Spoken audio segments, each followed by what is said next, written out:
Hey, I think we're hey. live. I think we're live too. How's it going, Enrique?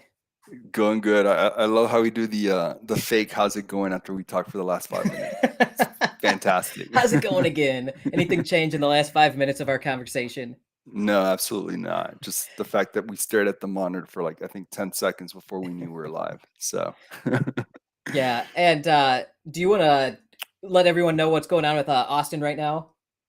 um I'm actually pretty confused by it. I was kind of hoping that you would tell us because I don't understand the whole shirtless thing and I don't know. Is it for real?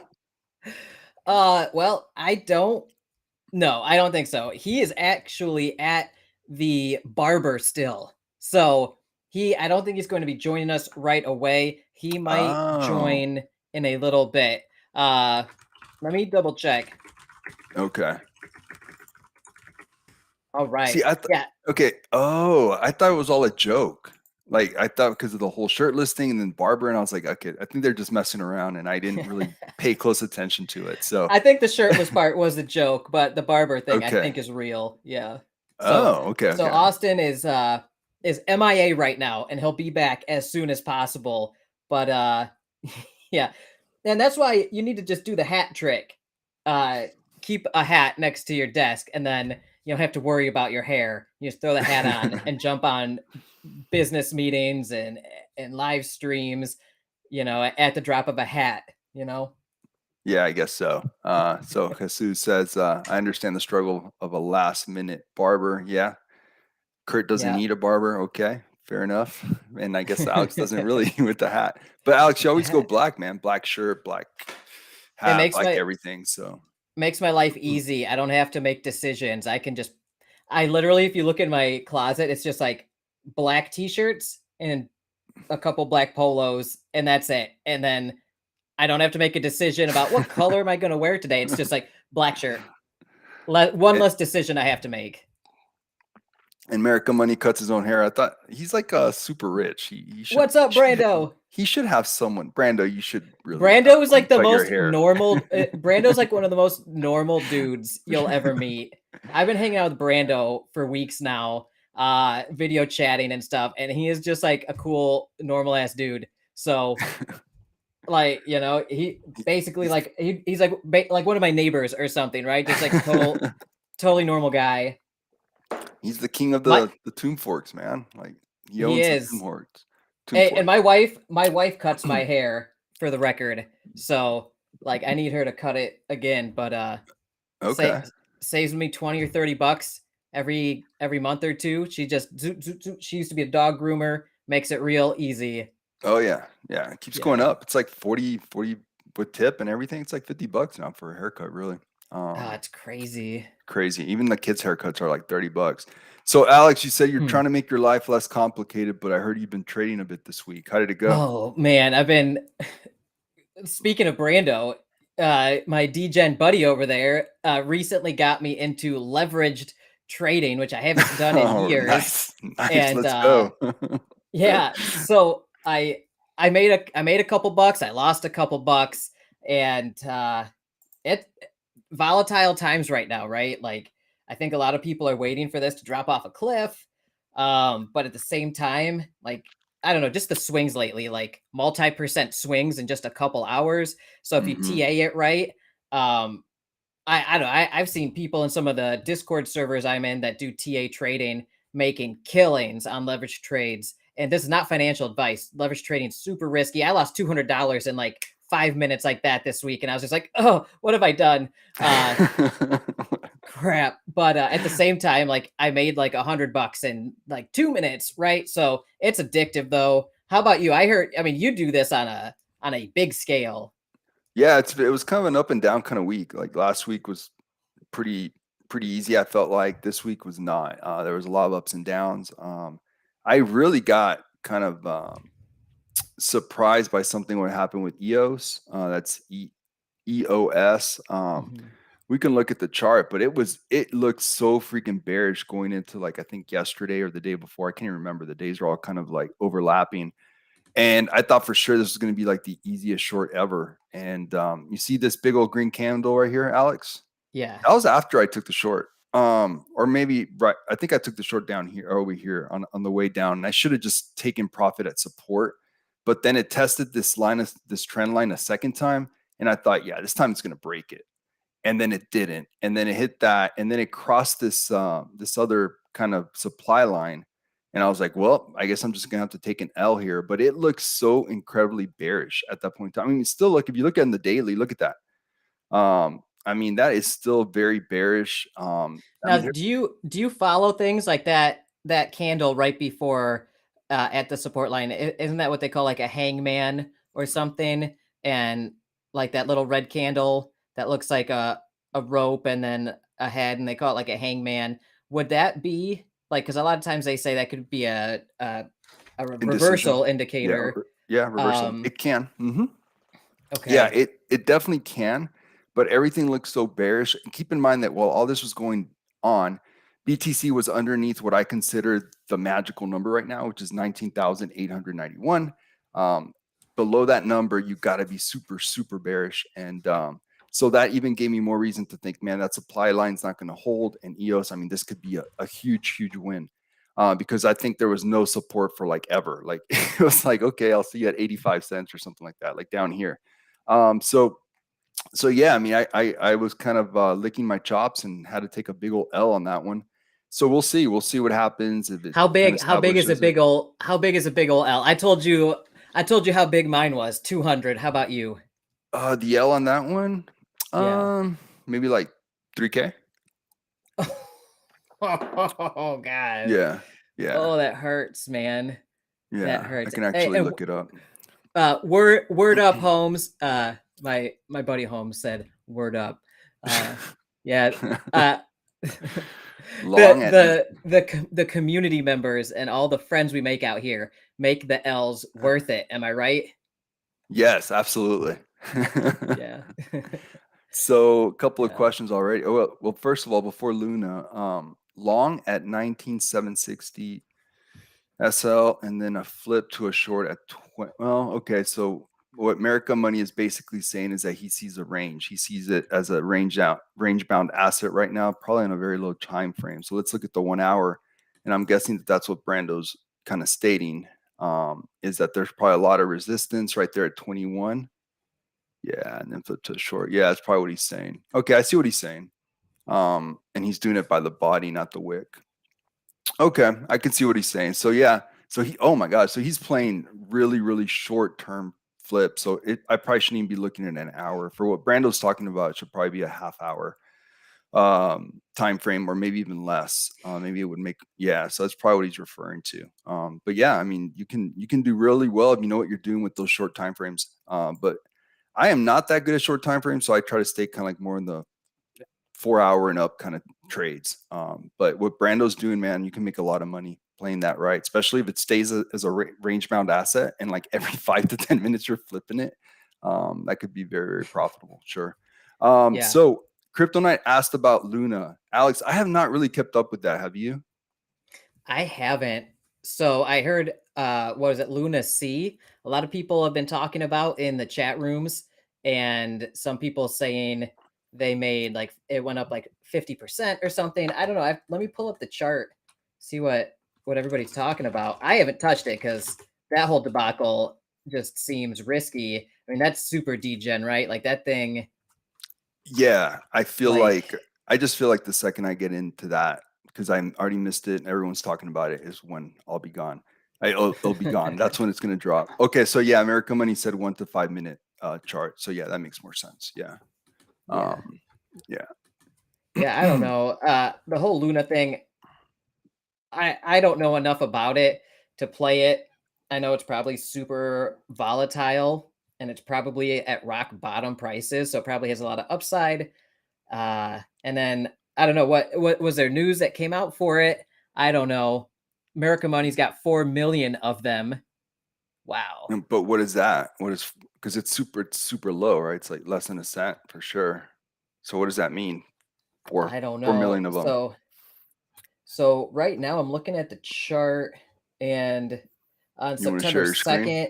2nd, and I don't even know if I'm looking at the right chart, honestly. So like I don't trade Luna at all. I thought that thing was dead, right? So to me, I've been hands off on that. Let me check some of my trading chat rooms. Some people were talking about it. So what is it? What is this, like Luna Classic is what this one's called, or what? I don't even know the ticker or Terra Classic. Is that what it is? Yeah. Terra Okay. Luna Classic, I think. Okay. Loon C. Okay. So it's at 20, almost 24% of 10% of a penny. So these tokens are like, look at the circulating supplies. Okay. So wow. I don't think I'm Yeah, looking at the. Oh wow, this is insane, guy. Wow. Okay, now I I see know what the big deal was. It really I know went my up quite buddy a bit. Dow King, he just made a video called like Can Luna 10x. I didn't watch it yet. I haven't had a chance to watch it, but I was planning on it. So that one might be educational for anybody watching. Well, it looks Uh like it did a 3x, Alex. So it was like at its very top on yesterday at 5:44 a.m. And now it's given back quite a bit. It's given back uh, about a third of that. hmm. Can you share Interesting. your screen? Sure. I don't know why I wasn't sharing in the first place. So Yeah, can I make somebody this? said You it did see? 100% in an hour yesterday. Oh wow. Yeah, because right here is that 3 zeros? Yeah. 1, 2. And then it went to 3 zeros, 3, 3. So it did almost a 3x in, you're right, Wow. like 2 days. That's but crazy. I mean, why did but it what happened? Does anybody in the comments, do you guys know what happened there? Like why did it pop off out of nowhere? I mean, if there's some kind of fundamental reason, then yeah, I guess I don't know. This whole thing kind of, I just feel like the second I buy into it, it's going to lose like 40% of its value. Oh yeah. Yeah, that's what I'm worried about too. Well, it doesn't look great now, but we'll see. YouTube people. So it was YouTube people that made this happen. Wow.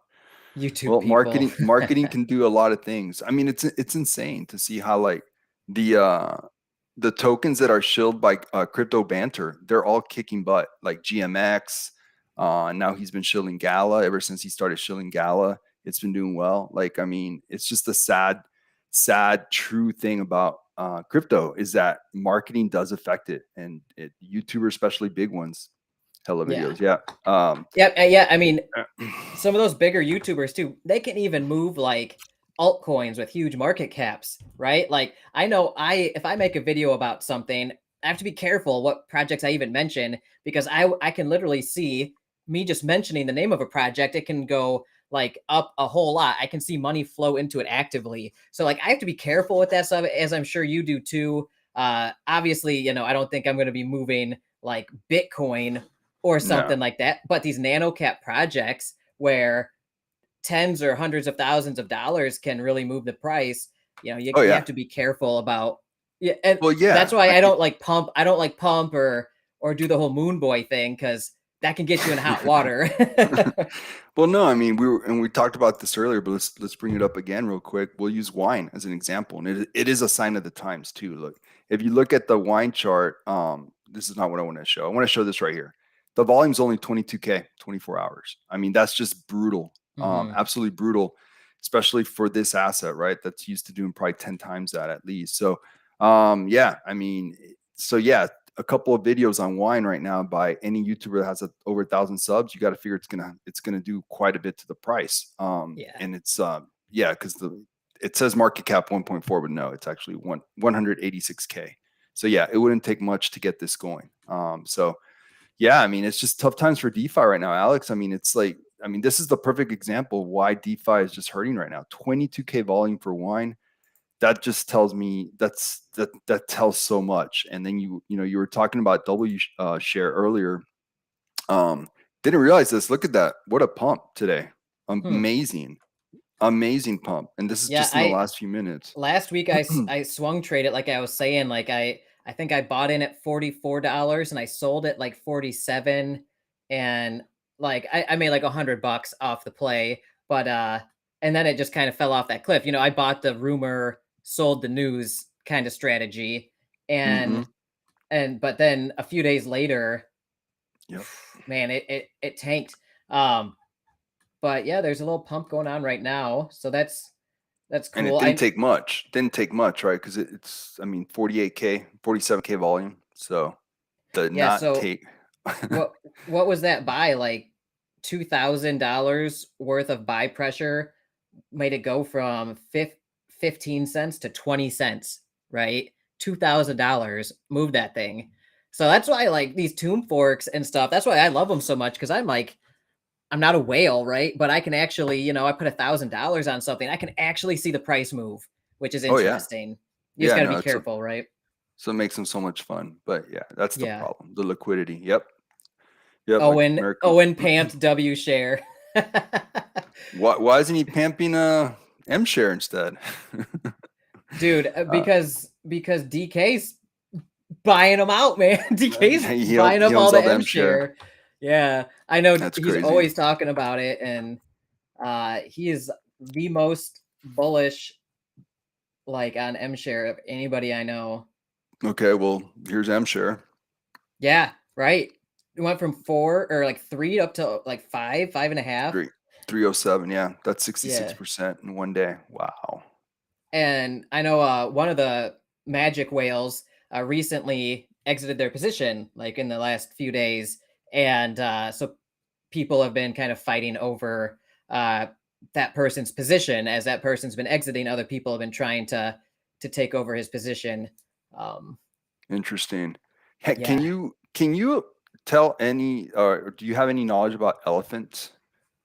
All Chan I was know asking about about it. all I know about elephant, I haven't done uh much research on it personally, because I didn't put money into it. But I had a buddy who was like super bullish on elephant back in the day, talking about how like the project owner is like an MIT grad and has like this pedigree and is like really like knowledgeable, and is like, anyway, it was going well, and then it got exploited, right?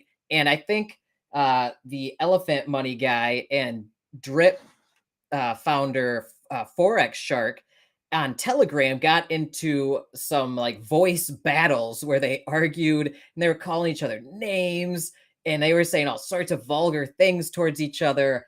And it was a Mm-hmm. big thing because Forex was like, hey, I pointed out this exploit in your code 4 months ago. You didn't do anything about it. And then it got exploited like I said it would. And millions of dollars were stolen and lost. And they recovered right after that happened. But that was the last I heard about it. All that drama between Forex and Elephant Money Dude. Okay. Well, something's going really right with them right now. Look at this chart. Mm.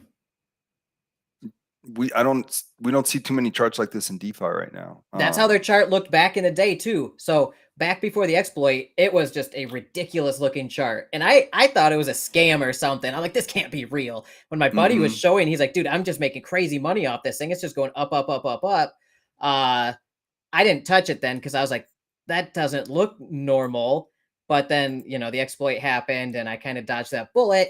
But then people bought the Uh-huh. dip and they made a ton of money when it recovered from that dip. So I don't know. That's something I do want to spend some time researching more.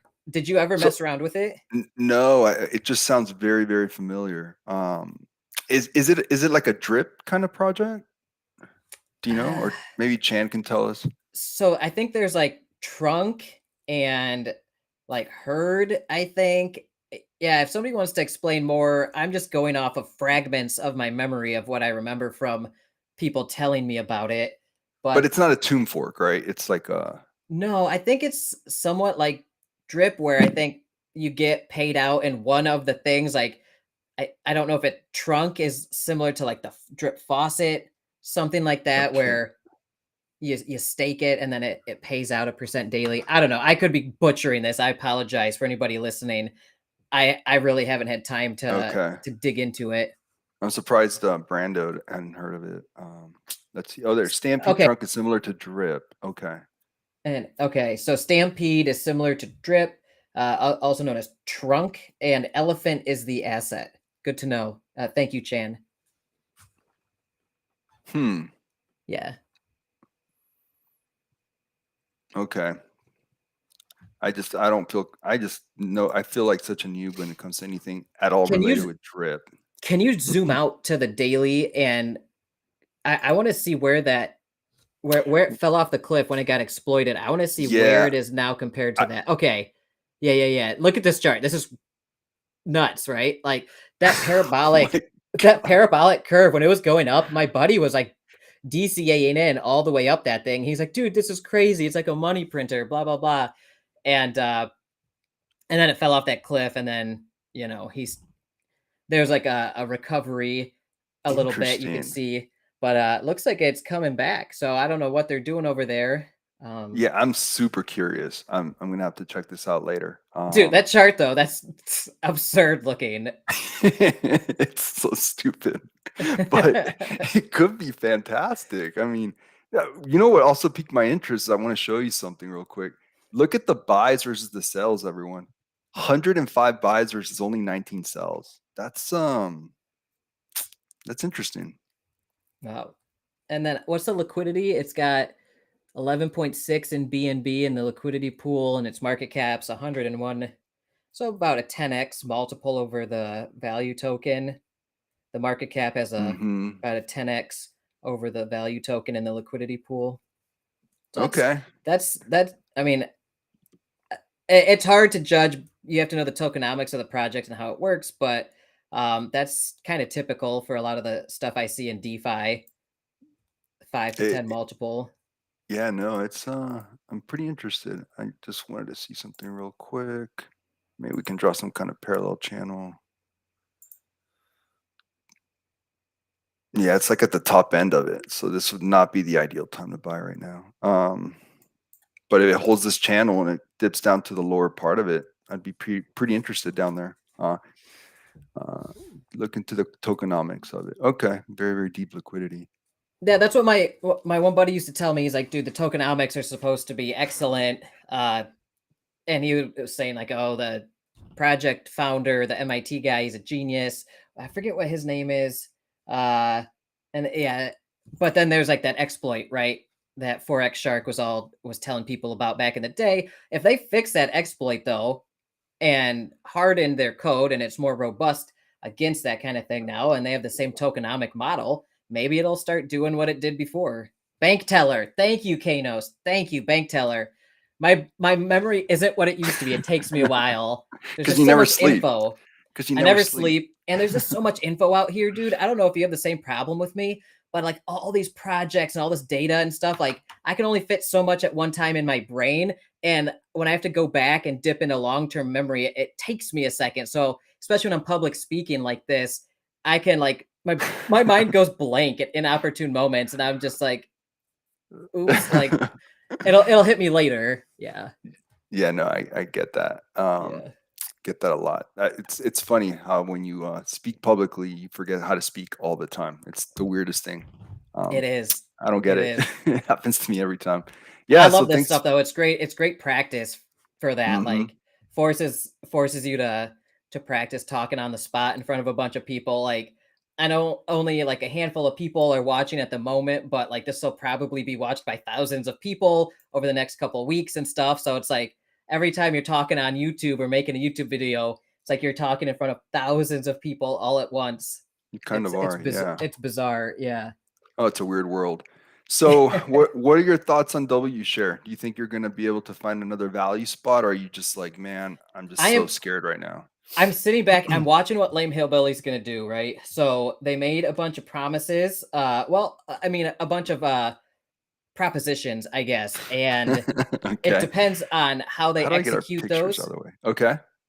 I think they were talking about There doing we go. something with the boardroom that scared some people. They were maybe talking about doing an LP in the boardroom instead of just a single staking W share. So maybe doing like a W share LP in the boardroom.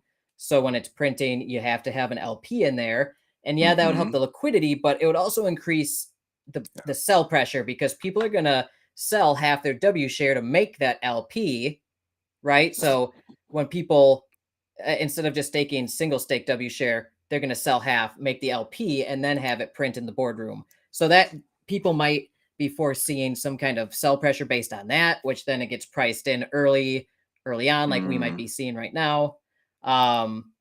And then So they're I also launching a DEX and as well as a like an EMP detonator style contract too.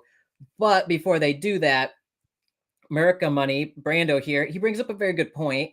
He says, wait till they launch the DEX, because if they launch the detonator before the DEX, you could have an issue with split liquidity pools. And so you want to have, from what I understand, if you mhm, launch a new DEX, you have to move your liquidity from where it is now, which is Trader Joe. You're going to have to move mhm, that liquidity over to your DEX. And then what you launch from there will trade using that liquidity pool rather than having to manage a split liquidity pool where people mhm. are doing things and finding arbitrage opportunities where that value kind of gets chipped away as the arbitrage is happening between those liquidity pools. Bots and traders and scalpers can kind of take a little off the top each time they find a little discrepancy, and overall that'll drain value from the retail traders as well as from the liquidity pools, um, feeding the arbitrage bots and arbitrators. Yeah, American Money says he will arbit to death, and I don't doubt that, Brando. I bet you will. Yeah. But it's all very good things to think about. So I think Lame Hillbilly and his team are aware of this now and are Mhm. planning the rollout of the ideas they had in that last Tusk talk the other night. And they're kind of coming up with their roadmap, their rollout strategy of what needs to come first and why. And so, for some of the reasons I just mentioned. Interesting. Okay. Yeah. No, that all makes sense to me. I did want to talk to one of the points you made. I was going to talk to another point, but you kind of went into detail on it, and nothing for me to say. But um, I did notice in times of low liquidity, in times when people's bankrolls are maybe not the highest, with some of these tomb forks, when you take away the single staking, the problem is that a lot of them don't have or don't want to use the USDC or whatever it is that they're gonna, use it to LP it. They don't want to use that. So what they do is end up selling half of what they're going to single stake, right? And all that Right. does is just put more pressure on the protocol. So do you think that that's an issue too, or am I missing something? Nope, that's a very valid concern. And generally, in my portfolio in DeFi, when I'm farming in a tomb fork, for instance, I might say I will have 80% farming in the pegged token LP, and then I might have 20% set aside for farming the share token, either LP or single stake in the boardroom, depending on where TWAP is, if they're at or above peg, right? So Mm-hmm. with that being said, that 20% that I have allocated for that position as a whole, that little 20% chunk for the share token, if it's in pure share, I'm not going to add more from outside from my stable coin dry powder reserve. I'm not going to bring that into Parrot. I'm Mm-hmm. probably going to split it. I'm going to sell half, split it. Now, if you're watching for an entry point, that could make an entry point for you on the share token. If people start splitting their tokens, selling half of it to get USDC to pair it, That's it'll fair. it'll create a deeper liquidity uh, overall in the long run. But you might Mm-hmm. see a quick dip in the price, potentially like what we're seeing now as people try to anticipate that. So you might, if you're looking for an entry, not financial advice, but this kind of situation uh, where they kind of change up that whole model can open up an opportunity where you're going to see a dip in the share price as people split that LP, sell it, and then pair it, or sorry, sell half their share token to create the LP Mm-hmm. uh, if they do decide to go that way. So it might open up an opportunity for a play down the road. Again, it all comes down to execution, if they follow through in what they're doing, how they're going to do it. So I think because there's a lot of uncertainty at the moment, people are kind of waiting and watching, Mm-hmm. and that's kind of I think what we're seeing on the chart here. Well, I, I I see something very concerning on the chart, and I'm not trying to flood lame hillbilly or be anti this project at all, but I do see yeah, something very concerning. If you look at this bottom from August 3rd, so that was a while back ago. That was almost to the day a month. We're right underneath that. So if you were hoping for a double bottom there from a TA perspective, again, TA with tomb forks, maybe not the best area to use it, but for whatever reason, sometimes it does seem to work. Alex, that's not good. That's not good. It basically, there's no double bottom. We now have a lower low. We might have to find new support TA wise, right? Like we don't know where the support is. Yeah, no, we don't. We don't now. We don't now. This could be a falling knife. It could not be. I don't know. Like you said, TA on tomb forks because it's such like a. But ask Brando, it seems to work more times than not. I don't know why. Or you guys tell us in the chat if you agree. I mean, with rebase protocols, definitely don't do it. But with some of these tomb forks that have some history, it does seem to work more often than it doesn't. And that does not look good. So, but that could coincide with what you and Brando said about waiting for the DEX. And maybe when the DEX comes out, that will be the bottom. The news will kind of coincide with the TA. So we will see. Yeah. And what's Walrus doing? Right. Okay. So that was Walrus. Yeah. That was Walrus. Okay. Yeah. And we're seeing a little pop on W share today. You see, Brando doesn't believe that TA works on tomb forks. Yeah. I try not to, unless the community is, like he was saying, using that TA, right? Because a few $1,000s can totally move this. So yeah, I like to watch community and whales and what they're doing in these. The whales dominate these things, man. They just do. Yeah, and they're a necessary part of the ecosystem. So as unpleasant as whale maneuvers can be, generally you can wait them out, and or if you see an entry because a whale sells out, you might be able to get a good entry point before they start buying back in again, and vice versa. Like if you see a giant whale buy up like $30,000 of it and it just goes up to the moon, you might see a profit taking opportunity. It's all how you play it. And I know a lot of people are like, trust the process, farm this, roll that into this farm in the boardroom, blah, blah, blah.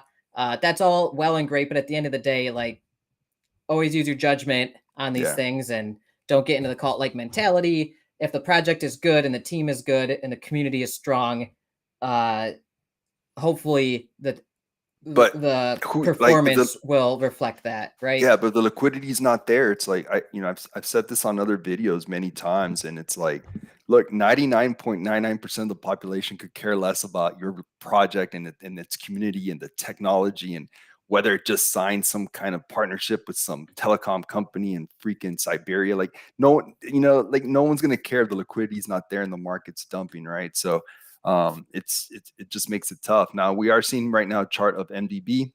Wanted to bring this up last week and I forgot. It's been one of the few DeFi projects that's been basically outshining everyone else. Alex, what are your thoughts here? I actually reached out to the team this week or last week and I was like, hey, congrats on being able to hold your own so well during this bear market. How do you see the bull run? And the team's very, very, very, very bullish. They have a lot of excess, in their forecast, and I thought that was pretty interesting. So we'll see what happens with this project. Alex, I'm going to put you on the spot a little bit. Okay. And maybe you're oversharing, but what are you doing with your NFT rewards? Are you restaking them, or are you saying, hey, it's time to take some profit? I'll be completely open with what I'm doing, right? I'm not the best trader. I'm not Brando out here, and I'm not you either. Like you're an excellent TA trader, in my opinion. I'm no Brando, right? And Brando's he's an effing shark. You know what I mean? Yeah. But I'm trying to figure this stuff out. But in terms of like projects I like the most right now, MDB is one of them. I'll be flat out like, yes, I have done sponsored videos for them and I'm doing a big giveaway for them right now. But at the same time, like personally, I do like MDB as a project. I like the MDB token. I like MDB Plus. I like Phoenix Plus. I don't even know what the hell Infinity is, but I'm buying it. I don't even know what the fuck. I don't even know what it is, but I'm buying it, right? Just because I'm so confident in that team. The community is like. But what are you doing with your NFT rewards? What'd you do last week? Oh God. So I didn't even realize like the rewards hit. And what I've been doing is I've been taking my MDB/BNB farm. I've been farming that LP, and every day I take the MDB that prints, and I just basically put it in the single stake pool. Like, so Okay. I single stake the MDB, and I've just been stacking those MDB tokens from the farm, and the NFT rewards when they hit, I rolled those right into the single stake without even realizing it. Basically, I was like, oh wow, I just staked a lot more than I usually do. What happened? And it was because the NFT rewards hit, right? And Okay. so yeah, I single staked them. They're locked up for like 25 days, uh, making like 25% APY right now, Okay. compounding on itself. But what I'm planning on doing is Uh-huh. not financial advice, obviously, but I've just been chucking cash into Phoenix Plus. So whenever I free up some cash from like a trade I've made, I chucked like $800 into Phoenix Plus this past like week or two, and that thing Wow. is just like snowballing. So Wow. because I think they're using Phoenix Plus to back their new Infinity thing that's coming out. And I don't even like, I need to dig down into the new white paper they just released on it. But like Phoenix Plus, I think is cool. It's like a more degen MDB plus Mm-hmm. with the kind of a gamified aspect to it where you can get infernoed out and then it Mm-hmm. dumps you back out to MDB plus. And overall, it's like 2% to enter and 2% to exit. But if you get infernoed out, it's an extra 2%. So 6% overall that you would lose. But like I put the money I put in Phoenix Plus a few weeks ago has already made more than that 6%. So I'm in the profit now. And if it dumps me out into MDB Plus, that's actually okay. Funny story. That's how I've been DCAing into MDB Plus. My strategy is just dump money God. into Phoenix Plus and wait for it to inferno me out into MDB Plus. It hasn't done Okay. that yet, and it's just been like building at a crazy percentage. It hasn't hit yet, so that Wow, strategy has you're worked really well for me. you're doing the whole thing with this protocol. Wow. Dude, Okay. like I said, they have performed so well against the overall market this past few months, and I think the team is just like so confident. They're all docs and everything. Uh, I'm just I don't even know what Infinity is, but if they're behind it and they're doing it, I'm buying it probably. Obviously, I'm going to do my due diligence. Do your due diligence, Mm-hmm. people. But Well, I'm surprised to hear yeah, that because because of the whole Phoenix, the whole NFT thing, your wife and everything. I thought you were gonna start taking profits right away on it. So, dude, uh, I probably uh, should. I probably should. Yeah. so I'm a So little surprised by your answer. that's kind of I kind of so what I'm planning on doing with MDB rewards that I'm getting, I want to I'm probably going to do what we talked about earlier. I'm probably going to sell half at some point Mm-hmm. into BNB. I'm going to pair Mm-hmm. it in an LP and I'm just going to put it into the MDB BNB farm for it cuz that thing's doing really great. It's like 220, 230% APY, like 0.7% something approximately a day. And that's just been a consistent like $7 or $8 or I don't know, like $6 or $7 a day for me. Yeah, thanks. Thanks, Brando. Yeah. Yeah, that's pretty funny. So, Yeah. okay, so Brando does not believe in locking anything up. And yeah, I mean, I none get of it, this is man. financial Yeah, advice. no, Yeah. I get where Brando's coming from, 1000%. So, yeah, so I think that's Mhm. interesting to hear. My strategy is a little different, Alex, than yours with MDB. A part of it is just because of the market still being where it's at, and I don't want to have Yeah. too much exposure to BNB. So let me show Yep. the BNB chart and show you what I'm referring to. Um, and And I actually decided that's part of my consideration of when I'm going to put more into the BNB farm for it is I'm kind of waiting to waiting. see where Okay, BNB ends up on the next big move. And yeah, I think in the next few weeks we're going to see a leg down personally, not financial advice. I don't know, but in the next 2 weeks we might be at the next step down. And if that's the yeah, case, then I might scoop up some cheap BNB to pair with the MDB that I've been stacking up. yeah, yeah. So I hear that. I just want to show this. I kind of was messing around with this the other day. BNB broke the support line from back in June. So that's not good. It's tried to regain it not once but twice and failed both times. So from a TA perspective, BNB to me looks very very bearish, and that's why with me and MDB, I'm gonna keep my MDB forever, like not forever, but for a very very very very long time. But with like the NFTs, I'm just going to swoop up the rewards and anything like that, because of the fact that I don't want to have too much exposure to a project that has a lot of exposure to BNB. It just organically, it already has, on top of if you decide to take those routes with the farming or staking or whatever. But BNB, and look, Brando, I'm bullish on BNB long-term, big time. I think this will be in the thousands. Okay. In the thousands. I think this is going to be the third biggest token by far. And it's not even going to be close. It's going to be Bitcoin, Ethereum, and then BNB. And it's not even going to be close to who's 4th through 10th. But, so listen to me, guys. Look at this. This is really big.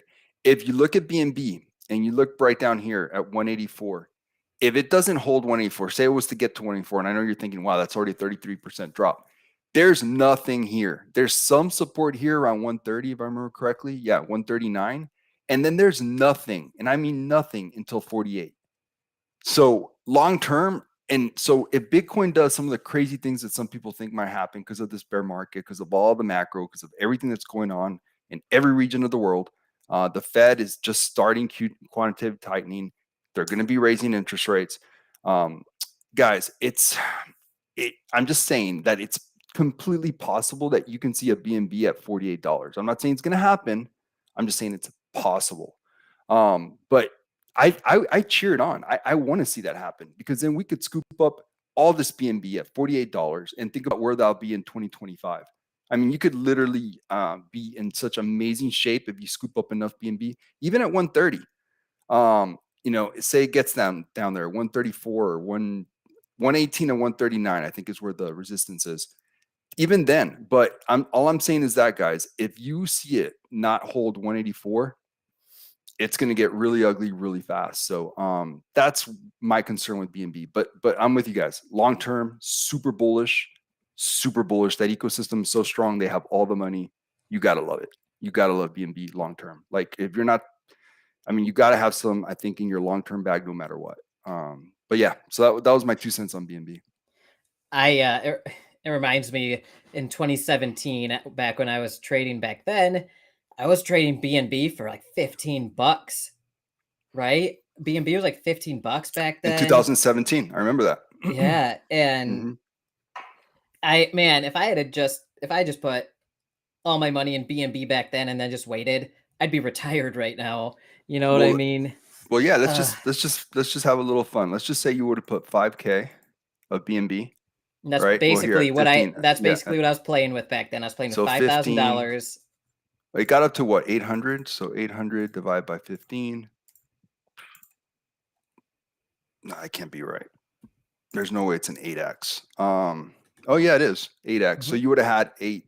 No, it's a lot more than that. What am I thinking? It's an 80x. Is it? 800 divided by 15. Am I losing my mind, guys? 53. Okay. Times 5K. Yeah. So there you go. Yeah. Look how much money you would have had if you just hold on. 266K. Yeah, that would have 5K. That would have bought my farm. Please don't. I would have been able to buy my farm in cash, man.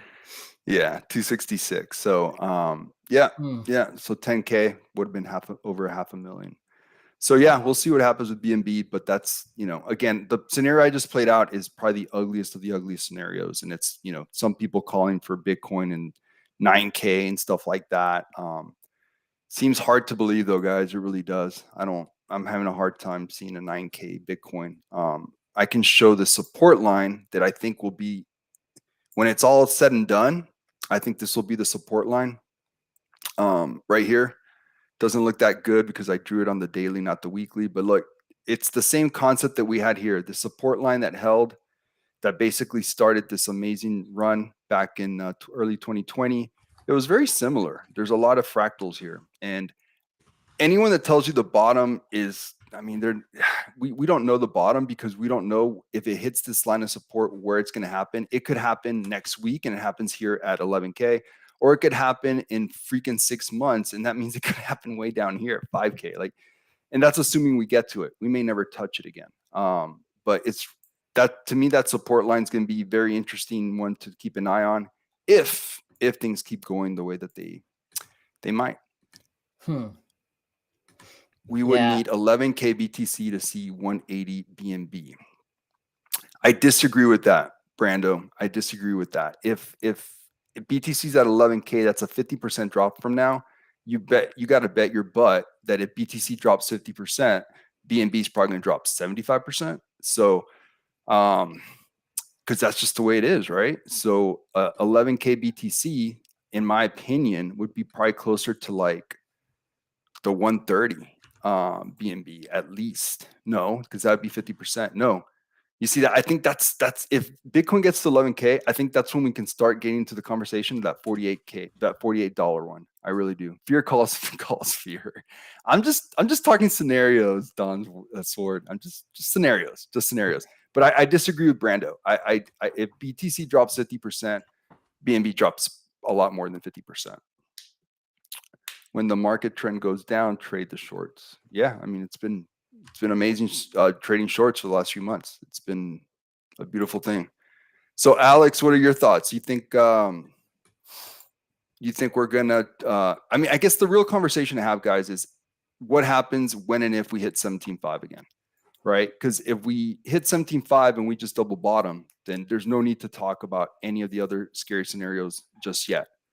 I think that's the conversation to be had is what happens at 17.5. So, Alex, if we get to 17.5, do you think we hold? Or no clue. I don't know. Like, part of me thinks that we might see that 11K, but I really don't know. Anything could happen. I mean, we still are on a downtrend overall. We're still in that bear market, and we haven't really seen a clear reversal yet. So, like long term, I haven't started loading my bags again for BTC. I haven't seen an indicator of a trend reversal on one of the main things like I look for. Can I share my screen for a second? Yeah, and then I do want to talk about something that America Money brought up with DCA and double downing, because I'm guessing he's doing that on leverage. All right, you should be sharing your screen now. All right, so this is a weekly. These are weekly candles on the line break chart. So if you've ever used a line break chart, you come up to like normally where you put candles or line, go to line break. And if you look at Bitcoin on a 5-year time period and with weekly candles, this indicator has basically never been broken, right? And every time you have a trend of green, it'll keep going until you get to the first red. And so there's not like, so it's like green, green, green, and then once you have a red, you kind of have a few red. But as soon as it goes from red to green, every single time there has been a run up of green. And these candles are not just 1 week; these are actually multi-week. So the line break actually combines weeks. It combines time periods until the price goes back up above a certain range and holds that range for the entire length of the candle, of like in this case a week. So we actually haven't had any trend reversal. This is the only indicator that hasn't been broken.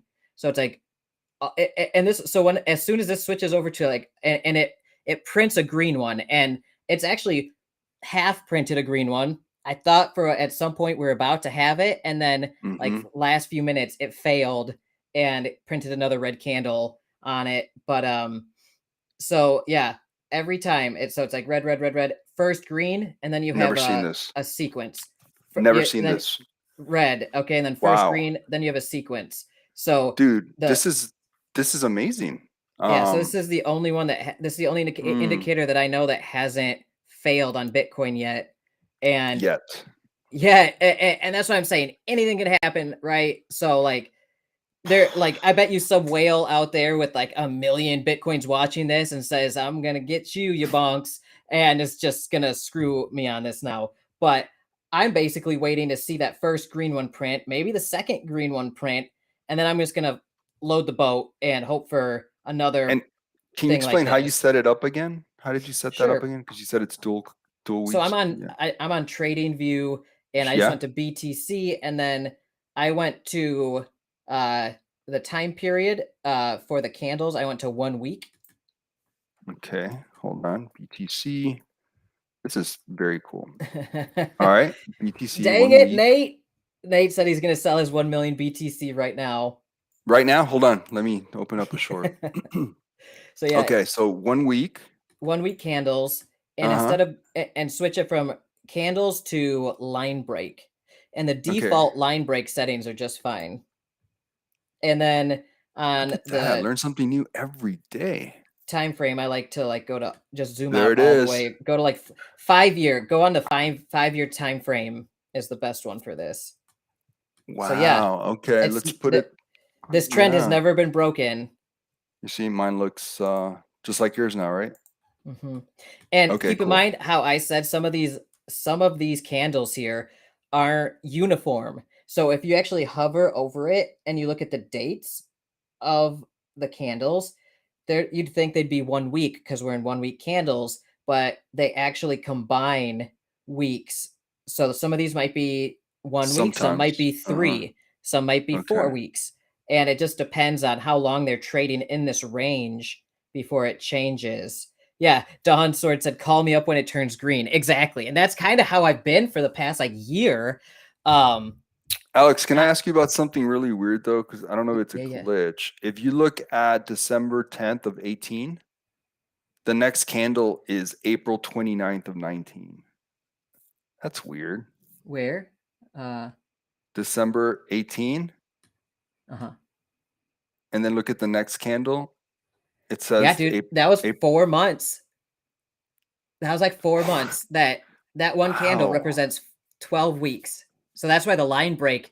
And when you get some time afterwards, like I don't know, let's see what Google says. This is very interesting. Can I play devil's advocate for a second though? Yeah, of course. So this is a This Japanese indicator, and it ignores time and only changes when prices move a certain amount. wow. Interesting.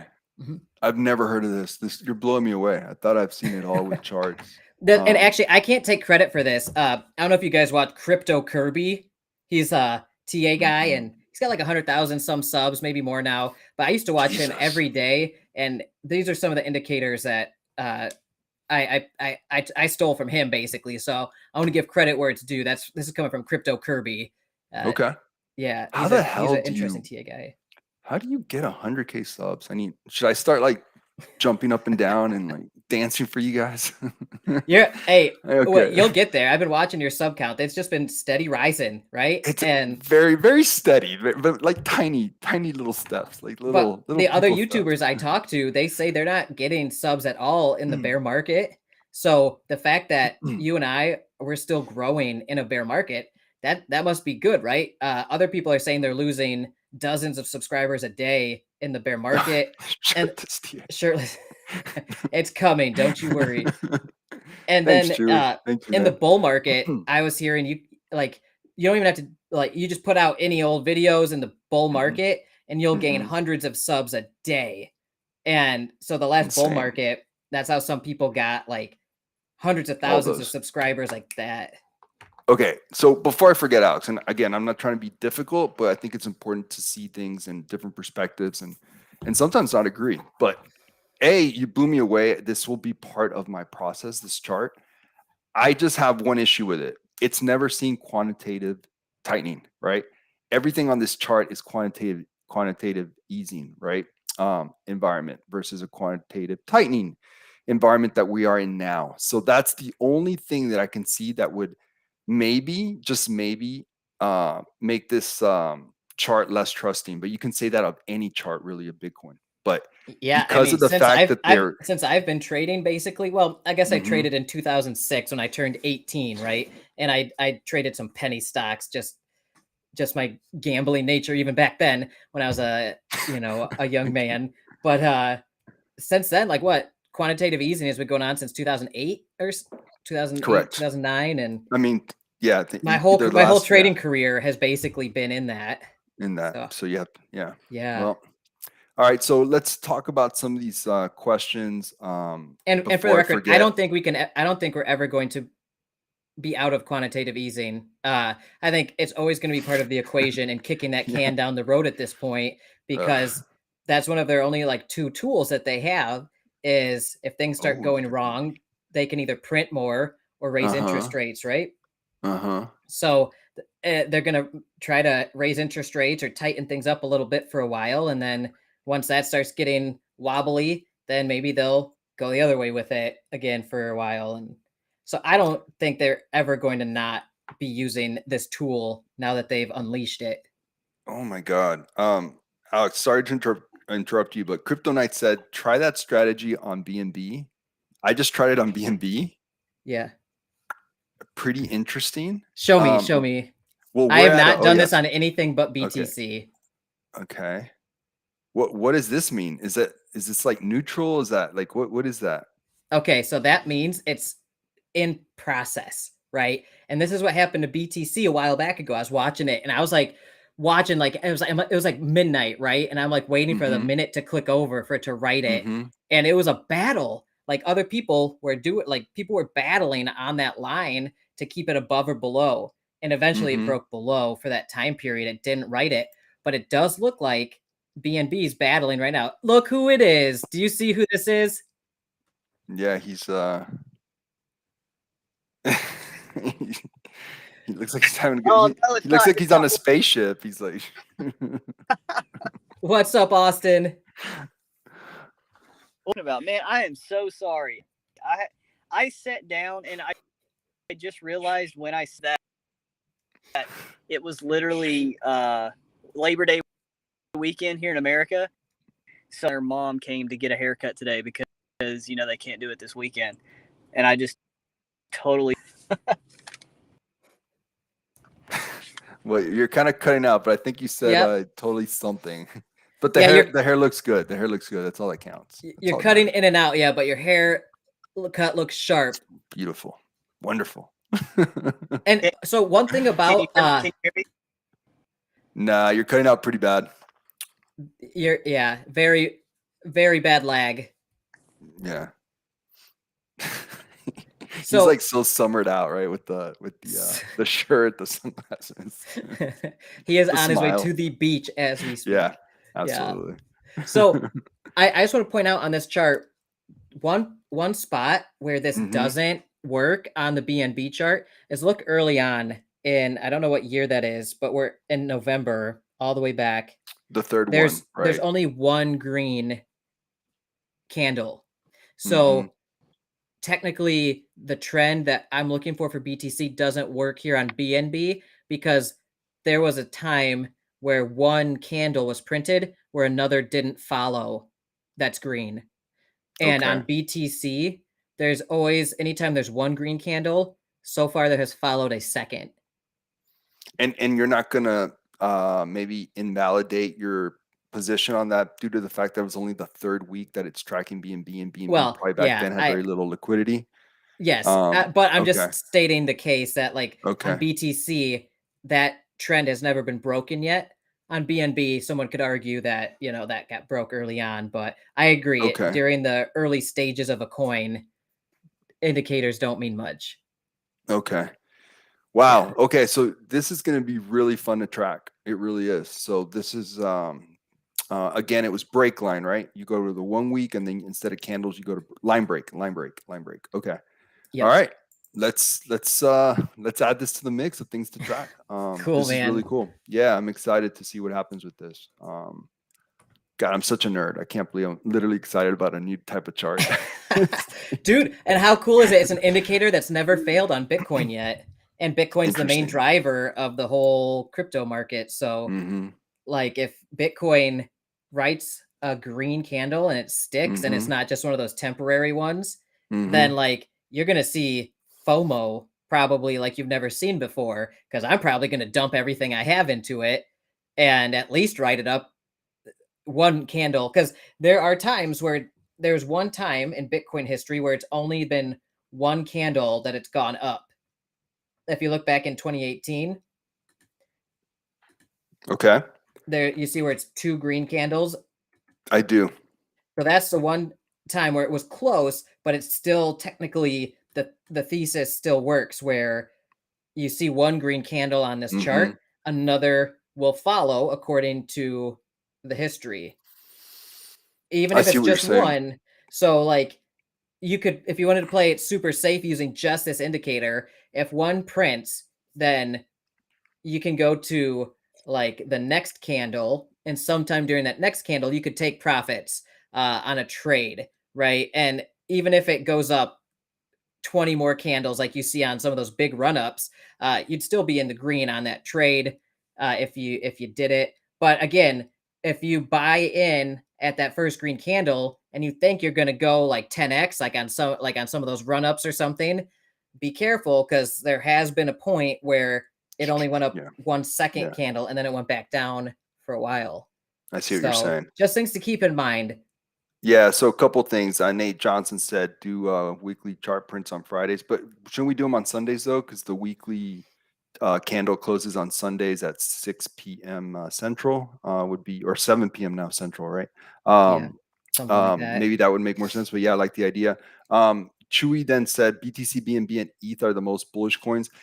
After the crash, that's a good conversation, right? Because I think that's, or no one knows when the crash is going to happen or if it already happened. But I don't know. I don't know if I'm going to take that approach. I'm going to try to mix in a bunch of stuff. I think I want to mix in a few play to earn type of projects and tokens, because I think they're going to have the most upside. Some of the games are going to be kind of home runs or zeros. I'm going to have some of those in my bags just because I think those could really hit hard. I don't want to just stick with BTC, BNB, and ETH, even though they're the three biggest, the ones I trust the most. I think they're also going to have the least amount of upside. So if we feel that the next bull run's coming, you got to have those other tokens in there. You got to have some of those L1s in there. I think I've been pretty vocal about the fact that it's of the L1s, I probably trust AVAX the least, just because the chart doesn't tell us a whole lot. I know that if I remember correctly, the low was like $13, but we don't see from a TA perspective, we don't see what happens if that support gets crushed. How low can it go? Nobody knows. Like nobody knows. And then now you throw in what happened this week with that douchebag, Kyle Roche is his name. Did you hear about that? Austin and Alex, about Kyle Is Roche? that the AVAX lawyer The guy? lawyer guy. Yeah. I mean, What is going on with that? Is that like a whole big is ICP or whatever making all that up? And I hope not. did they entrap that Kyle guy into kind of bragging about some stuff that might not be fully true? I don't know. I mean, I guess it is entrapment in some ways. I don't know. I'm not a lawyer. I don't know the laws. Like, I think if you you have to tell that person it's being recorded, I think. But still, regardless of that, like, don't get me wrong. I'm not saying that it's okay to break laws with entrapment or recording someone when they don't know. But what this Kyle Roche guy did was just horrific. I mean, just gross beyond gross. And the way he was bragging about it, and and the fact that 24 to 48 hours later, he dropped all the, did you see that? He dropped all the lawsuits. I So did not see the one that. against Binance, the one, he dropped them all that same night. So that tells you that he knew that what he was doing is wrong. He kind of got caught. He dropped them. I don't know what the legal verbiage is for that. So it just makes me also like not want to support AVAX. Like, ugh, like gross. That's really uncool. So Nate, layer twos are getting so good. Yeah, I mean, layer twos are the future, right? I just don't know with some of these layer twos, which ones will be the best investment, will give the best return. I know that OP optimism, I know that the supply is really, really high and it's going to keep inflating. So the tokenomics of that project suck. So as an investment, it's kind of like, ugh. So I don't know. It's good. It's going to be a very interesting thing to see. But layer twos are the future. I just don't know from an investment perspective and returns perspective, if it's going to be the best place to park money. But I don't know if you have any strong thoughts about that, Alex. I think having a little bit of exposure to some of the more, some of the smaller market cap stuff could give you a lot of upside. So anything that, I'm probably going to be mostly in BTC and Ethereum and BNB, but I will probably put like 10-20% of my portfolio into some more high volatility, smaller cap stuff to have some exposure to more upside. Because if some of those companies go to zero, like it won't hurt as bad. But if a couple of them do like a 10 or 100x, then that would be amazing and might even outperform the 80% of my portfolio in the larger cap stuff like Bitcoin and Ethereum. Yeah, I agree completely.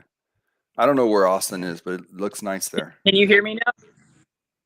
Yeah. Yeah, I think so. Say something else. Hello, testing. Yes, I think we hear we're good you. now. Yeah. Okay, sweet. Yeah, so as I was driving, it was really funny you said about AVAX, because I was going to answer someone's question said, yeah, they said, so Bitcoin, BNB, and ETH most bullish. Like, from a chart perspective, trash right now. You're breaking up pretty bad again.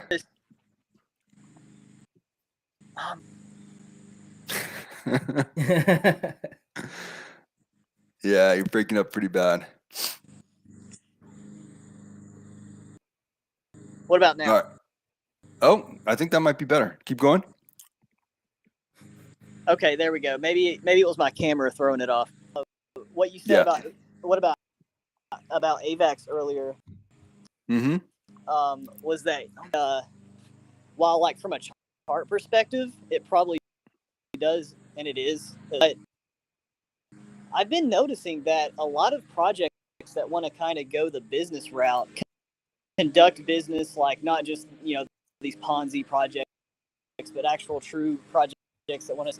I've been noticing a lot of them, for some reason, are moving to AVAX. Now I don't know why. Why I would like. You're breaking up pretty bad again. Speculate. So I think what you're trying to say is that a lot of the kind of Ponzi-ish kind of projects are going to AVAX. Is that, Alex? Is that what you got? No, I couldn't make out that last part. I couldn't make it out. Yeah. Yeah. I think maybe try calling back in. That would be good.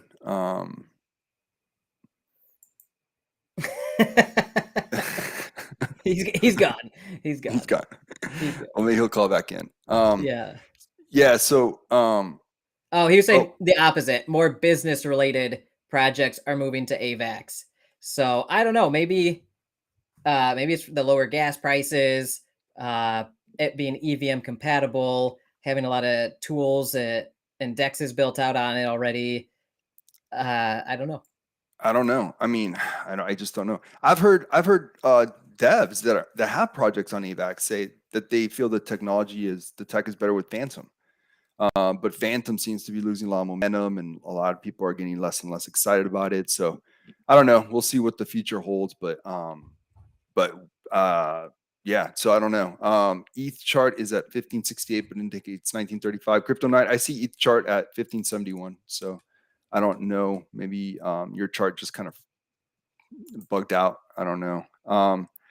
And then must be using Cricket. Yep. I guess Austin's using Cricket. So yeah, I don't know like what else. I think the only other question we didn't answer, and I want to leave this to you, man, because I think you know more about this project than I do, especially of late. Carrion asked, what about Titano? What's the latest with Titano? I haven't kept up at all. Do you know? I haven't kept up either. Maybe Austin, man. Austin would be the one. He'd be the guy to know that one. And I haven't talked with David in a while. Normally, me and David catch up every week or two. I need to give him a call. Let's look at their chart. It's probably gonna look like not great. But they stopped rebasing, right? Or no? Did they stop? I see. I'm so out of the loop. Did they stop rebasing? I don't know, man. Okay. Maybe someone Titano or Titanic, exactly. Yeah, I don't know. Sorry, can't. Titano launched a pool. It failed. It's dead. I heard something. Wow. Yeah, I heard something about like a pool where you like stake Titano and earn stable coins, like a stable coin staking pool type thing, or maybe you stake stable coins. I don't really remember. There's just so much information that flies through all my platforms that it's hard to dig deep on any one thing. Yeah, I don't know. Okay, you can't be bullish about this chart, guys, in any way, shape, or form. I mean, there's just nothing here. I mean, I guess if it's still rebasing, and if it's rebasing, if the rebasing's outpacing it, maybe some people are making money on it. Like I got one dude who says he's making like $1,000 a day on Titano still, right? So How much was he making back weeks ago then? A lot. Yeah. Yeah. Yeah. I see nothing bullish here, guys. I would run for, I mean, nothing against David on a personal level or anything like that, but I would run for the hills. I would not put $1 into this. Yeah. And So there's just something I don't weird know, here, man. Alex.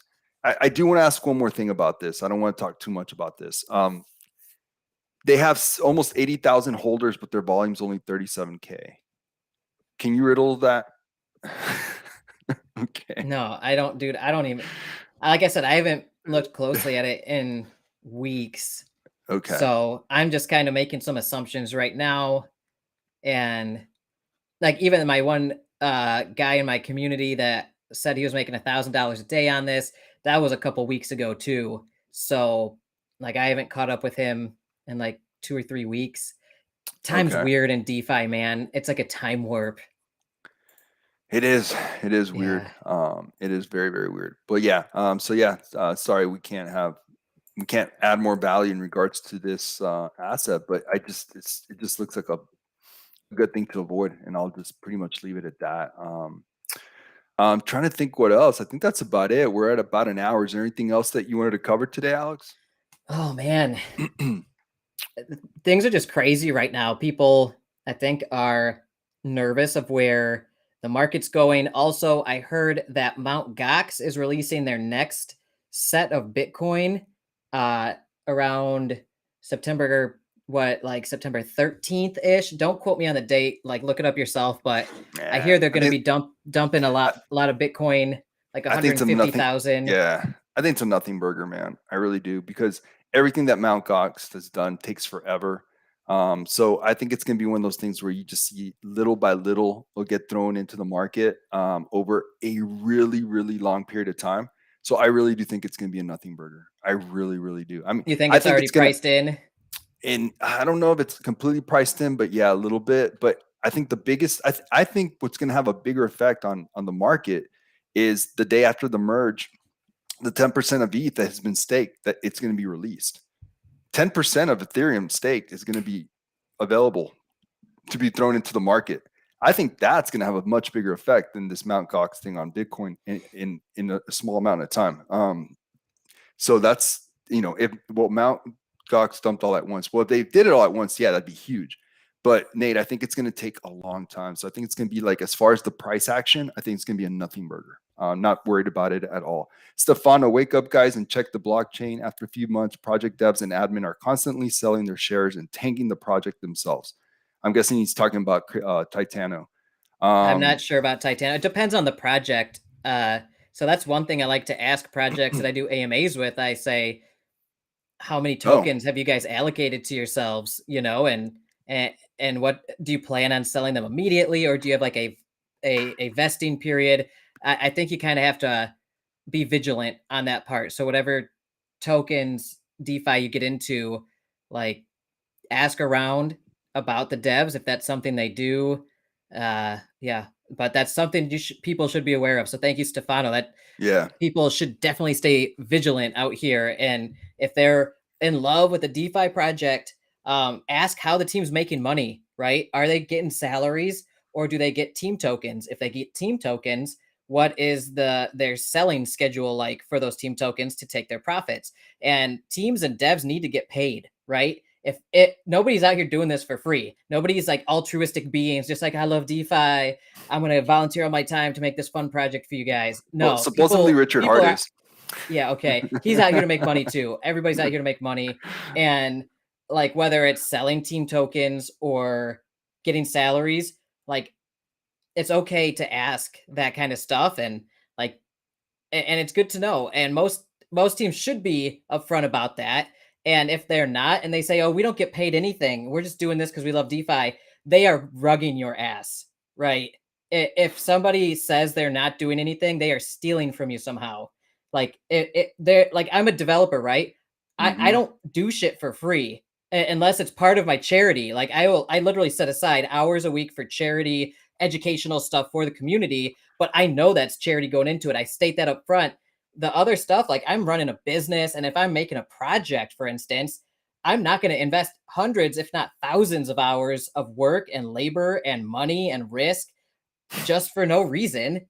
Mhm. Yeah, right. So I'm gonna be like, I'm gonna get paid out of the team's salary fund, which is 1% of all volume or whatever, or the team gets a quarter of all the tokens in the beginning with a vesting schedule, and we're gonna Mhm. sell those every couple months to take our salaries, like Mhm. an equity type thing. But if they're not, if they're saying they're not getting paid for this at all, and they don't ever plan on it, they're like, if they're not getting compensated that way, they're going to get compensated another way. And a lot of times that is a rug pull or secret wallets that were whitelisted that they bought up at the whitelist to the max, and then they're selling those tokens pretending they're somebody else. There are a lot of ways to get paid out here as a developer in a project, and so just be careful. If somebody, I like teams that say, "Hey, we're going to get paid X amount of dollars a week, or we're going to have these team tokens vested, and we're going to sell X amount every month." And then like these are the mutually incentive benefits. Like if we do well, or if the project does well, we do well. But this is how we're getting compensated. It's when it's when people say, "Oh, I don't do it for the money," and I'm just like, "Well, why are you working full time doing this?" Mhm. And there's a lot of risk out here, right? You're putting yourself on the firing line in terms of regulators, death threats from people. If your project if price goes down, Mhm. death threats go Mhm. up, right? It's like inverse. And see it, Chewy. Yeah. So Thanks, Chewy. man, Take care. everybody, Yeah. just be aware. Developers are people too. They got bills, they got families. Yeah. Okay. So no, They're that's a gonna get great paid point, one man. way or another. And if they don't tell you how they're getting paid, or they say they're not getting paid, they're probably doing something kind of shady, is my opinion. Got it. Yeah, no, that's great to bring up. Ego token, not familiar with it. I guess this would be it on TradingView. Maybe it's on Dex. Maybe on Dex. Ego token. Have you heard of that, I Alex? haven't. Nate Okay. said Hart gets paid in Gucci, Yeah, and saw I would that. say it also gets paid in Louis Vuitton as well. um, Ego. I don't know. This can't be it, right? 24 volume, 18K. DC, is this it? Does this look like it? I mean, looks like it formed a nice little. Wow, interesting. Could be interesting managed trading system. Alex, what is a managed trading system? I have no idea. Is that like an LMS, like we've seen with Horde and Spring Game, like a Oh, liquidity management system, or nah, it doesn't look like it, man. This chart doesn't look like that at all. no, it doesn't. I don't No. know. Yeah, I don't know what this is. Mark, it's got some decent liquidity, 150K. I don't know. Volume's really low though, man. 18K. Looks like it's topping out a little bit. I don't know. I mean, just I from can't looking at the speak on chart, it. yeah, I can't really. I mean, this chart looks interesting, but also doesn't look like. I don't know. I see a lot of things where you can get wrecked here. Only 34 buys, only 12 sells. Yeah, no Yeah, idea. I don't know. I don't know. Never heard of it. Yeah. Yeah, there's so many tokens out there. What is it? Like 18,000 tokens are out there right now. So I don't know. This could be a easy way to lose a lot of money or make a lot of money from what this chart says. And that's the Um, thing, like, so many people recommend so many projects to me every day, and like I'm working like 16, 20-hour days right now doing this business, and I don't have time to like sit down and go through all these new projects that come across my plate, like only a couple, maybe one or two a day that I can like briefly mhm, look into, and then it's like certain projects that I'm working with, I'll do like a deep dive in and really understand, but there's so much info and so many tokens, like you said, Enrique. The amount of tokens and projects is even in the bear market is just exponential. It never stops. So there's just so many small projects that might be dead in a week, a month, a year. Some that might not even get out of the pre-sale stage. Um, and I have so many people, and I can't tell if they are shilling me a project or if they're actually interested in it as a retail trader. So I'm always like questioning. I'm like, all right, have you bought this token? Are you in it? Is that why you're asking? Or are you asking because you're part of the team or or something like that. I don't know. Like my Twitter is unreal with the amount of people that say, you need to look into this. You need to look into this. I get tagged on all sorts of like super small, sketchy looking projects. And I'm just like, I don't even have time to Google it. I'm just like, I got these other projects that I'm working with. But then it hurts so bad when like 2 days later, it's like at 300%. You're like, oh my gosh, like they told me. So, but man, if hindsight's 2020 though, like for every one of those, I have 10 others that were rug pulls, right? That's true. Or just like went straight to zero out of the gate. All right, Alex, this question's definitely for you, not for me. Crypto just dropped 1K in drip. Your thoughts? I like drip personally. I have 515 drip in my faucet right now. So my drip faucet is still growing. I have not taken profits. I think I took profits way early on to pay for gas fees when I first started messing in DeFi when I had like less than 10 drip. But now I'm just like hydrating and doing airdrops for my like very small team. Like I've airdropped 3 times the amount of drip tokens that I've received in like referral commissions from those like 15 people. So like basically it's my form of just like giving back to some of my supporters. I've given out like 77 drip tokens or 75, but I'm just hydrating. So I hydrate half of them, I give away half of them, and I'm up to 515. If that price goes up again, like it got down to $4 and then it went up over 10. When it did that, my drip faucet got massive because all I've been doing is compounding this whole time. So during that time period, like my bag was huge. Now it's back to like $3,800 worth of drip. Last I checked this morning, 515 drip. At some point, I think there is like an escape velocity in my head, at least, like where that 1% of drip tokens, once you're past, there are websites where you can see basically where you fall in line of who has the most drip tokens in their faucets. And I'm like 30%, 40% along the way there. And at some point it just drops off a cliff where you're just like in the minority.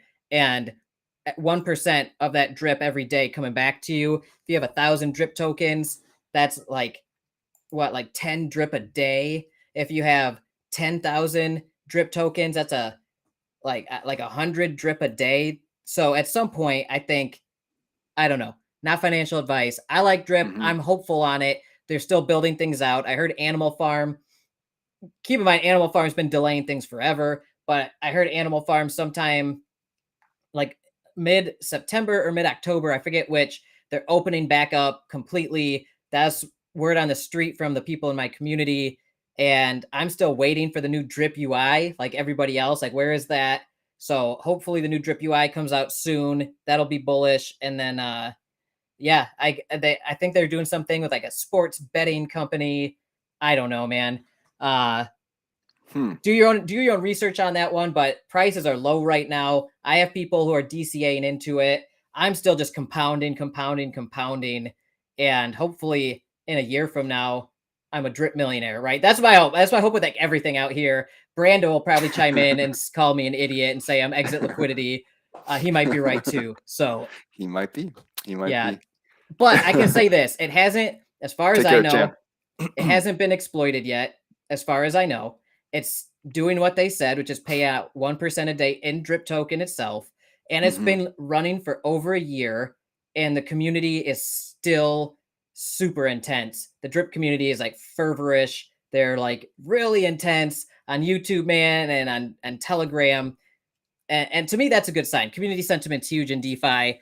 So like drip community, if you have them backing you, you've got a lot of people and money supporting you. So new projects often try to win the hand of the drip community because they're so intense and powerful, right? Interesting. 4x minting tokens to pay himself. Maybe. I don't know about that. I know in the round robin referral system, it goes up like to the next layer, and then it goes up to the person who referred them, all the way up until it gets to the developer. So at some point in that whole thing, the developer wallet, I do believe, gets in that, it's a round robin system. So like it goes up, like you get a payment. Okay, the next time they deposit, the next person up gets a chunk of it. and then the next time a next person up gets a chunk of it, and then the developer, and then no one, and then it resets at the bottom again. And I think one of those wallets is the developer. So if that's Forex's wallet, like he's probably made a fortune off this system, right? And I would love to have an AMA with him actually, and like ask him like how are you compensated and your team and things like that. Yeah. Can you explain all that? Because like I said, if they don't tell you up front, or like if you ask them and they say, oh, I just do this because it's fun, well, they're making money somewhere. So I'd love to ask Forex, and maybe he's talked about that already on other AMAs. So maybe somebody does know that answer. I don't want to say something that's incorrect on that topic. Yeah. Damn, it's a lot. What about you? What do you think, Enrique? Are you in drip? I'm not. No. I missed the whole drip thing, and I'm just not in it. So, like you said, there's so much stuff to track. I'm trading a lot, watching charts a lot. It's like just the time to try to understand that and really, really get to feel comfortable with it. It's very time consuming. So it's like, I just rather just focus on what I kind of know.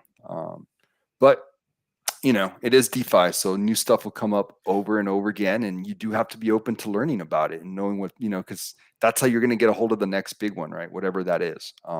And we've talked about this before. We missed the mark, right? We weren't here for Wonderland when it made money for a lot of people. Titano, that made a lot of money for like the Jesse Eccles and those guys that invested around that time back in like late December.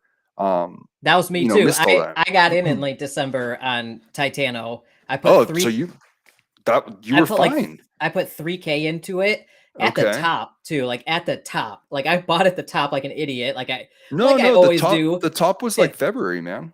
The first top. So I bought some the first time it topped, and then I bought more later. Anyway, I think I put like 3,000 total into it, and I ended up pulling out 9,000 or 12,000 over like the next couple months. And I had like a strategy. I'm like, wherever the price was up a certain percentage, and I was looking like at RSI, and I was basically looking when more people were buying, I was selling, and then when it was coming back down, I was compounding, and then I would sell a little bit, and then I'd wait, and then I would sell a little bit when the price was up. So that way the tokens I were selling were more valuable.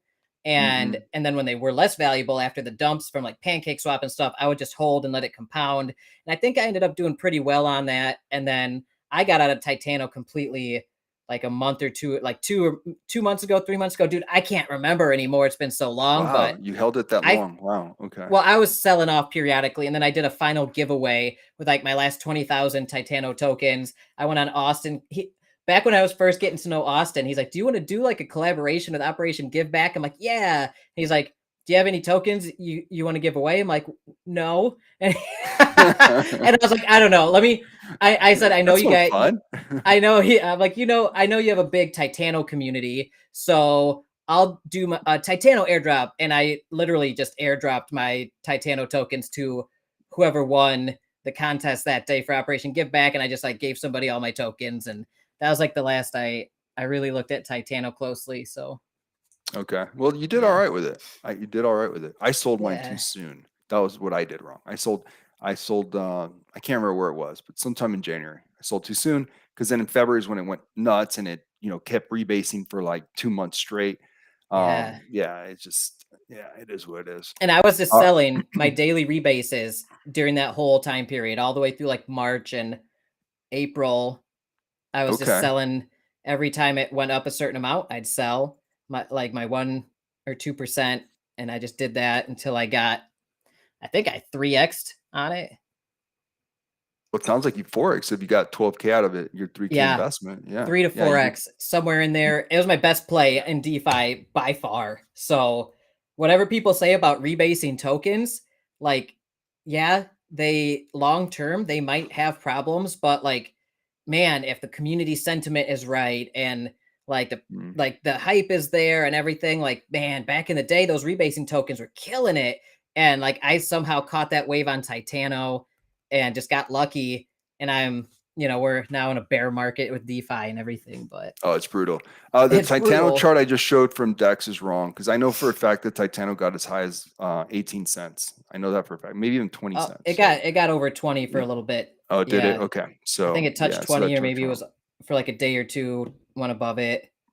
Yeah, because I remember I sold all of mine, I think, at 12 cents, and I just felt so dumb. So I remember that. And it was not that I sold 8 cents too soon. I sold 8 cents too soon and like 2 months of rebasing too soon, you know?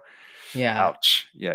Ouch. Yeah. But So anyway, I think when the bull market's going strong, rebasing tokens might come back in style. And like if you get in early or whatever, like there's a way to play them. Like you gotta kind of watch the rebasing versus the price action and just watch your overall balance. I don't know. I miss those days. That was a good period of DeFi versus now where like everybody like hates rebasing tokens and like we get so many now rug pulls with rebasing tokens. it was so much So fun. I mean, for yeah, me, it but was the Tomb Forks. That's where it was at. Like it was, the swings were amazing with so many projects. It was, oh man, it was wonderful. I So talk with people out here who have made fortunes during the Tomb Fork era, like on Tomb, 2 ohm, 3 ohm, bunch of those ones. Man, I wish I Kryptonite's was right more me active too. then. Yeah, those were some fun times. Well, guys, I think that's about it. I wish everyone a very happy, for those of you in the States, Labor Day weekend. It's going to be great. And Yeah. Alex, anything else? No, that's all I've got, Enrique. That's all I got. I've got way more. Are you kidding me? I could talk like this all night, but I know. I don't want to exhaust people, so I will shut it down. All right, guys. Well, thanks for joining us. Those of you that were interacting with us in the chat, thank you so much. Made it so much more fun. I know we had, both our channels going. I think Austin had his channel going too. I don't know if he had people watching on his channel. I know that he had it toggled. So it was a few of us in there. And yeah, for those of you watching on the recorded version, feel free to type in the comments what you would want us to cover next week. So guys, have a good night. Alex, talk to you later.